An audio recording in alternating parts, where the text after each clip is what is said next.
আজি আমাৰ ভিন্ন কথাৰ স্থান খেতিৰ ডেফোডিল নাৰ্চাৰী। আমি আজি ডেফোডিল নাৰ্চাৰীৰ স্বত্বাধিকাৰী ৰাজীৱ শৰ্মা ডাঙৰীয়াৰ সৈতে কথা পাতিবলৈ আহিছোঁ। অনুষ্ঠানলৈ স্বাগতম জনাইছোঁ। আপোনাৰ নাৰ্চাৰীখন ভাৰত তথা উত্তৰ পূৰ্বাঞ্চলতে উচ্চ স্থান দখল কৰি আছে, যিহেতু 3 ষ্টাৰ মেবি খুব কম সংখ্যকে আছে চাগে 3 ষ্টাৰ। তেনেকুৱা নাৰ্চাৰী বোধহয় গোটেই ভাৰতবৰ্ষত 4 পৰা 5খন মান আছে 3 ষ্টাৰ নাৰ্চাৰী। যোৱা বছৰ CIH যে চেণ্ট্ৰেল ইনষ্টিটিউট অফ হৰ্টিকালচাৰ, তেওঁলোকৰ কিছুমান চাইণ্টিষ্ট আহিছিলে কেৰেলা, নাগপুৰ আৰু বিভিন্ন জেগাৰ পৰা আহিছিলে। আহি নাৰ্চাৰীখন আমাৰ ইনস্পেকশ্যন কৰিছিলে। ইনস্পেকশ্যন কৰাৰ পিছত গোটেই নাৰ্চাৰীখন চাই পেলাই 3 ষ্টাৰ যিটো ৰেংকিং থাকে তাৰ ভিতৰত আমাক 3 ষ্টাৰেই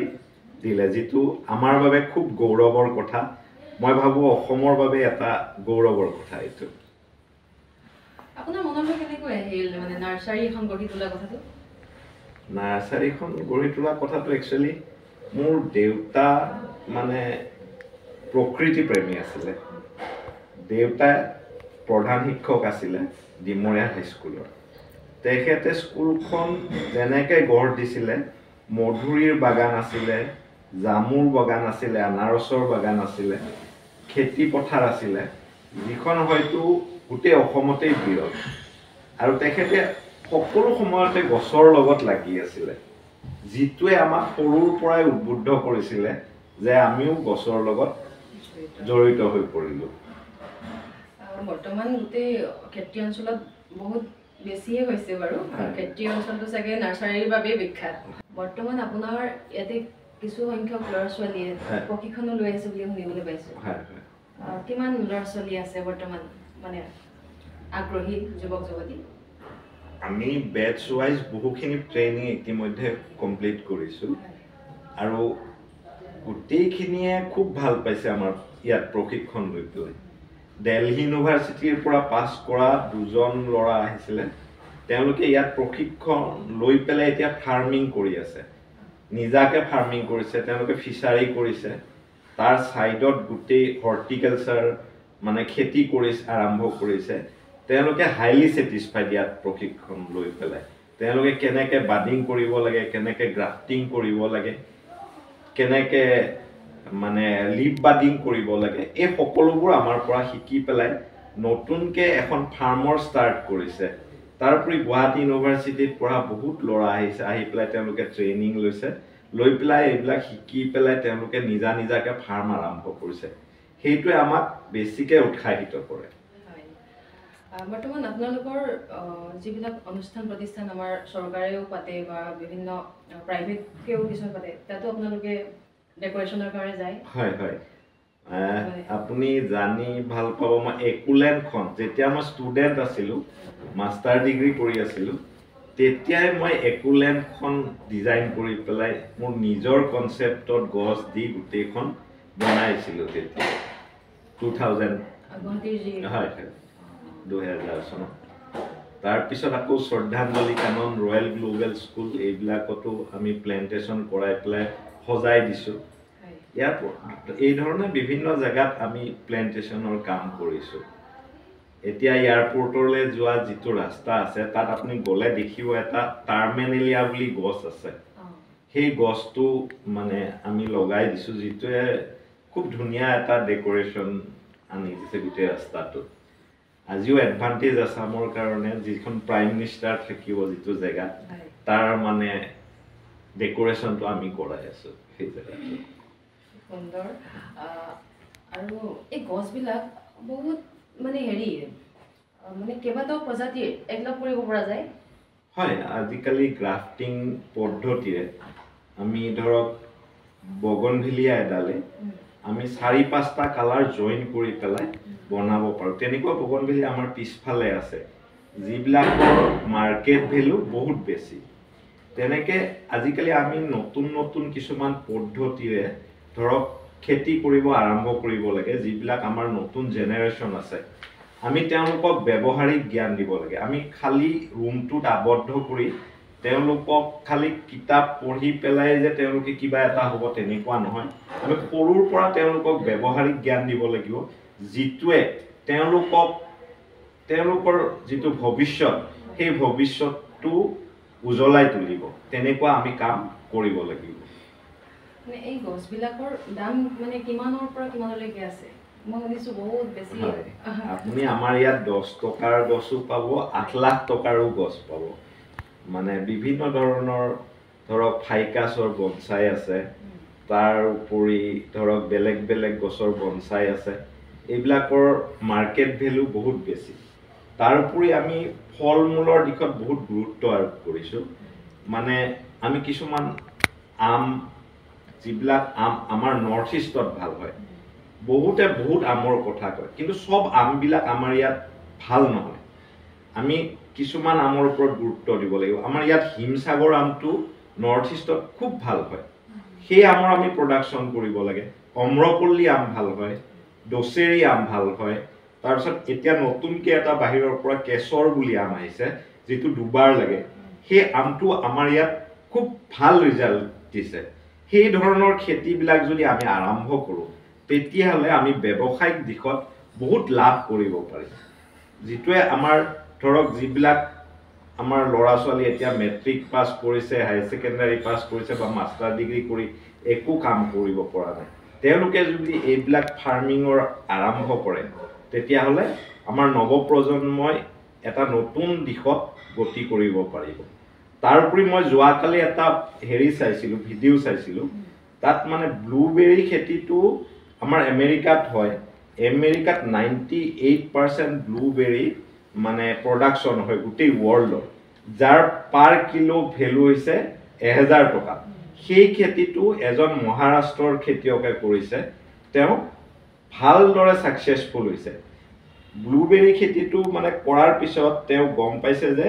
আগতে এটা কনসেপ্ট আছিলে যে লো টেম্পাৰেচাৰতহে ব্লুবেৰী খেতি হয় কিন্তু 10 ডিগ্ৰীৰ পৰা 42 ডিগ্ৰীলৈ ব্লুবেৰী খেতিটো কৰিব পাৰি আৰু তাৰ আমাৰ মাৰ্কেট ভ্যালু 1 কেজিত 1000 টকা আৰু আমি যদি এবিঘা 1 একৰ মাটিত খেতি কৰোঁ মোটামুটি আমি 1200 গছ লগাব পাৰোঁ ব্লুবেৰী গতি আৰু এডাল গছত আপোনাৰ উইদিন 1 ইয়াৰ 14 মান্থছত আপোনাৰ এডাল গছত 300 গ্ৰামকে ব্লুবেৰী লাগিব আৰু নেক্সট তাৰ হেৰিটো প্ৰডাকশ্যনটো বাঢ়ি গৈ থাকিব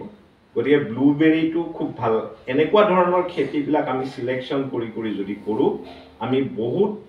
গ্ৰো কৰিব পাৰিম ইকনমিটো বাহিৰৰ পৰা নাহিলেও হৈ যাব বাহিৰৰ পৰা নাহিলেও হ'ব মানে এইটো নাৰ্সাৰীৰ ক্ষেত্ৰত আৰামছে মানে ভাবিব পাৰি আৰু মানে এইটো সাকসেস এটা ব্যৱসায় সাকসেসফুল ব্যৱসায় তেতিয়া হ'ব যেতিয়া আপুনি কোৱালিটি প্ৰডাক্ট দিব সদায় আমি কোৱালিটিৰ ওপৰত গুৰুত্ব দিব লাগিব মই ধৰক আজি এখন সৰু ঠেলাৰ পৰা মোৰ নাৰ্সাৰী আৰম্ভ হৈছিল দেউতাই কৈছিলে যে এখন নাৰ্সাৰী ভালকে চলিব এইটো বৰ ভাল ব্যৱসায় আমি তেতিয়া সিমান কল্পনা কৰা নাছিলোঁ তাৰ পিছত যেতিয়া মই ষ্টাৰ্ট কৰিলোঁ মই সেইদিনা ভাবিছিলোঁ যে আমাৰ এই নাৰ্সাৰীখন অসমৰ নহয় ভাৰতবৰ্ষৰ ভিতৰত এখন লেখত ল'বলগীয়া নাৰ্সাৰী কৰি সেইদিনাৰ পৰাই মই মানে বাকি বস্তু পাহৰি যোৱা নিচিনাকে দিনে নিখাই খালি নাৰ্সাৰীত লাগি আছো কোনোবা দিনা যদি বাহিৰত গৈ 12টা 1টা বজাত ৰাতি আহিছো আগতে টৰ্চ মাৰি গোটেই নাৰ্সাৰীখন চাই পেলাইহে ঘৰত সোমাও এইটো মোৰ নিচা হৈ গৈছে মানে তেনেকে আৰম্ভ কৰি এখন ঠেলাৰ পৰা ষ্টাৰ্ট কৰিছিলো আজি ধৰক 200-250 মানুহে আমাৰ নাৰ্সাৰীত কাম কৰি আছে মানে একেবাৰে সম্পূৰ্ণভাৱে সফল হৈছে বুলিব পাৰি আৰু যিমান দূৰ পাৰো চেষ্টা কৰিছো আৰু চেষ্টা কৰিম মোৰ ইচ্ছা আছে মোৰ মৃত্যুৰ পিছতো যাতে 200-250-300 মানুহে ইয়াত কাম কৰি খাই থাকিব পাৰে মই তেনেকুৱা এটা ব্যৱস্থা কৰি যোৱাৰ ইচ্ছা আছে নিশ্চয় হ'ব হৈয়ে আছে যে দেখিছো আমি মানে আৰু হয়তো হ'ব আৰু হ'ব আপুনি যেহেতু কষ্টও কৰে তেনেকৈ বৰ্তমান কালি আমি গম পালো মুখ্যমন্ত্ৰীয়ে আমাৰ খেতি অঞ্চলত বৃহত্তৰ সোণাপুৰ অঞ্চলত ঔদ্যোগিক ফাৰ্ম হয় কালি মুখ্যমন্ত্ৰী মহোদয়ে এটা বহুত ভাল বতৰা আমাৰ ক্ষেত্ৰী ডিমৰীয়া অঞ্চলৰ কাৰণে দিছে ইয়াত ঔদ্যোগিক পাম কৰিম বুলি কৈছে তাৰ উপৰি টাটাৰ যিখন হেৰি কৰিছে তাৰ পৰাও আমাৰ এই অঞ্চলটোৱে বহুত লাভান্বিত হ'ব মুখ্যমন্ত্ৰীৰ যিটো পদক্ষেপ ক্ষিপ্ৰ গতিত কাম কৰা গতিকে এই অঞ্চলটোত এই পদক্ষেপৰ দ্বাৰা বহুত লাভান্বিত হ'ব বুলি আমি ভাবিছোঁ নিশ্চয়কৈ আৰু আপোনালোকে আৰু কিবা প্ৰশিক্ষণ দি আছে নেকি আমি মোৰ ইচ্ছা আছে যে আমাৰ যিবিলাক ইয়াৰ ওচৰৰ ল'ৰা ছোৱালী ধৰক মায়ং মালৈবাৰী জাগিৰোড এই অঞ্চলৰ বহু ল'ৰা ছোৱালীয়ে কাম কৰিব পৰা নাই তেওঁলোকে সেইকাৰণে মই স্কিল ডেভেলপমেণ্টৰ এটা কোৰ্চ ইয়াত আনাইছোঁ আনি পেলাই তেওঁলোকে এতিয়া ট্ৰেইনিং লৈ আছে প্ৰায় 180 জনমান ল'ৰা ছোৱালীয়ে হয় হয় মোবাইল ৰিপেয়াৰিং ইলেক্ট্ৰিচিয়ান চিলাই কম্পিউটাৰ ডাটা এন্ট্ৰি এইবিলাকৰ ওপৰতো ট্ৰেইনিং দি পেলাই যাতে তেওঁলোকে নিজে নিজে কিবা এটা জীৱিকা ল'ব পাৰে তাৰ প্ৰতি লক্ষ্য ৰাখি এইটো আনিছোঁ আৰু ভৱিষ্যতে আমি স্কিল ডেভেলপমেণ্টৰ ওপৰত কাম কৰিব চেষ্টা কৰিম যাতে আমাৰ ল'ৰা ছোৱালীয়ে মানে নিজে নিজে সংস্থাপিত হোৱাৰ ওপৰত গুৰুত্ব দিয়ে বেলেগৰ ওপৰত হাত পাতিব নালাগে সেইটোৰ ওপৰত গুৰুত্ব দিছে প্ৰশিক্ষকসকল বেলেগ বেলেগ জেগাৰ আছে মৰিগাঁও নগাঁও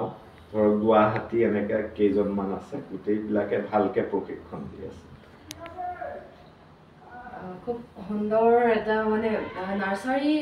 যিটো মানে ব্যৱসায় সাধাৰণতে মানুহে ইমান উচ্চ পৰ্যায়ত নাভাবেগৈ কিন্তু এই নাৰ্চাৰী বুলি ক'লে এই কিবা এটা কৰিছে আৰু নাৰ্চাৰী কিন্তু তাৰ পৰাও যে ইমান ডাঙৰ এটা ব্যৱসায় হ'ব পাৰে নিশ্চয়কৈ মানে আমাৰ আপোনালোকৰ অঞ্চলৰ মানুহেও গম পাইছে প্ৰশিক্ষণ লৈছেহি যিহেতু লাভৱান হ'ব পাৰে বুলি আৰু নিশ্চয় হয় সেইটো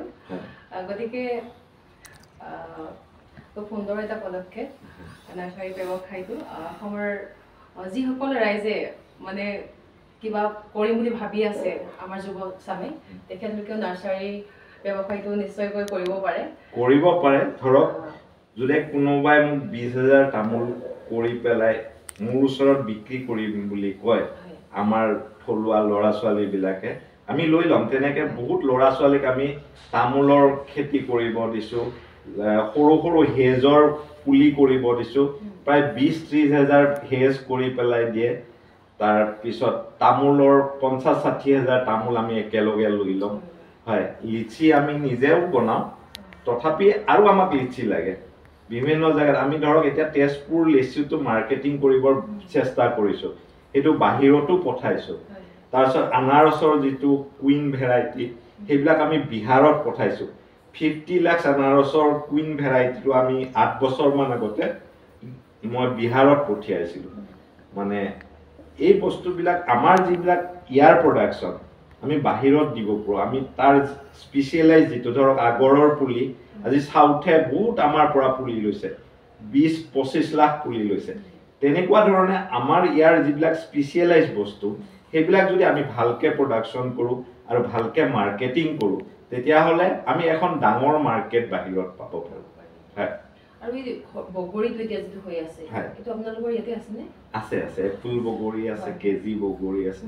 সেইবিলাকৰ পৰা যথেষ্ট লাভান্বিত হৈছে এইটো কিন্তু বৰ সহজতে হয় সহজতে আৰু অমিতা ৰেড লেডি অমিতাটোৰ খেতি কৰিব পাৰি ৰেড লেডি অমিতাৰ যোৱাবাৰ শুৱালকুছিৰ ল'ৰা এজনে মোৰ পৰা 150 পুলি লৈছিলে তেওঁ এদিন বনভোজত যাই ঘূৰি আহি পেলাই মোক কৈছে দাদা আপুনি যে 150 পুলি দিছিলে তাৰ পৰা মই 1,70,000 টকা পাইছোঁ বুলি কৈছে এটা চিজনত খুব ভালকৈ কৰিলে বস্তুবিলাক খুব সুন্দৰ এটা আলোচনা হ'ল আজি নাৰ্চাৰীৰ ওপৰতো যুৱ চামেও নিশ্চয়কৈ আমাৰ অনুষ্ঠানটো চাই কিছু বুজিব পাৰিব আৰু কিবা দৰকাৰ হ'লে প্ৰয়োজন হ'লে হয়তো আপোনাৰ লগত যোগাযোগ কৰিব পাৰিব যিখিনি মই পাৰোঁ আমাৰ যিখিনি ল'ৰা ছোৱালী আছে যিমান পাৰি মই হেল্প কৰিম আৰু কোনোবাই যদি কিবা প্ৰডাকশ্যন কৰিব খোজে যদি মোৰ সামৰ্থ্য হয় মই সেই বস্তুবিলাক লোৱাৰ চেষ্টা কৰিম যাতে আমাৰ থলুৱা যুৱক যুৱতীয়ে কাম কৰি পেলাই মানে এটা স্বাৱলম্বী হ'ব পাৰে আৰু এই কাজি নেমুটো আমাৰ জাতীয় ফল হিচাপে যি ঘোষণা কৰিলে কাজি নেমু খেতিও সহজতে হয় কিন্তু সহজতে হয় কাজি নেমু আমি কি কৰিব লাগে ধৰক আমাৰ এটা কম্পাউণ্ড আছে কম্পাউণ্ডৰ চাইডে চাইডে যদি আমি হেজৰ নিচিনাকৈ কাজি নেমু লগাই দিওঁ, তাৰ পৰা আমাৰ কি হয়, বাহিৰৰ গৰু চৰুৰ পৰা আমি কিছু বাচি যায় আৰু আপোনাৰ কাজি নেমুৰ প্ৰডাকশ্যনটোও হয়। আৰু কাজি নেমুৰ প্ৰডাকশ্যনটো খুব সহজ। আমি লিফ যিটো পাতৰ পৰা প্ৰডাকশ্যন কৰিব পাৰোঁ। আৰু কাজি নেমুটো যিহেতু আমাৰ জাতীয় ফল, এতিয়া বাহিৰত মাৰ্কেটিংটো অসম গভৰ্ণমেণ্ট হৰ্টিকালচাৰ ডিপাৰ্টমেণ্টে তেওঁলোকে খুব মাৰ্কেটিং কৰাৰ চেষ্টা কৰিছে আৰু ফলপ্ৰসূ হৈছে। আৰু চৌদি আৰৱলৈও কাজি নেমুটো ৰপ্তানি কৰিছে। গতিকে কাজি নেমুটো ভালকৈ কৰিলে আমি গোটেই ভাৰতবৰ্ষত আমি তাৰ এটা চাহিদা পূৰণ কৰিব পাৰিম বুলি ভাবিছোঁ। কাৰণ কাজি নেমুৰ যিটো চেণ্ট, বাকী ৰাজ্যবিলাকত সেই চেণ্টটো পোৱা নাযায়, আমাৰ যিটো কাজি নেমু, আৰু সেইটো খুব ভাল পায় মানুহে। আমাৰ যুৱচামেও ডেফোডিল নাৰ্চাৰীৰ সৈতে যোগাযোগ কৰিব পাৰিব। তেখেতে নিশ্চয়কৈ সহযোগিতা আগবঢ়াব, যিহেতু আমাৰ যুৱচামৰ কাৰণে তেখেতে কাম কৰি আহিছে। গতিকে কিবা থাকিলে আপোনালোকে সহযোগ বিচাৰিব পাৰিব। আজি ইমানেই পাতিলোঁ, নিশ্চয়কৈ আকৌ এদিন লগ পাম আপোনাক আৰু বহুতো কথা পাতিম। আজিলৈ অনুষ্ঠান সামৰণি মাৰিছোঁ।